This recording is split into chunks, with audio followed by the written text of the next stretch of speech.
Nope. So we're just going to we're just replacing the crossmember joints on the rigs, and we've gone with the Cusco ones.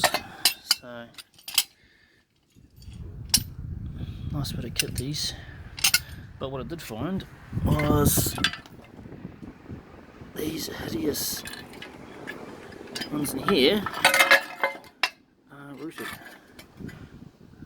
So we'll get all this all cleaned up, and I'm going to replace those bushes.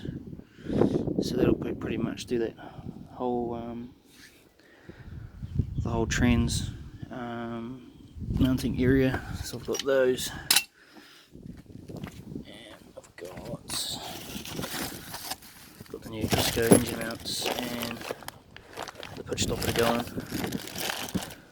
So yeah, just an update on where we're at on the new gearbox.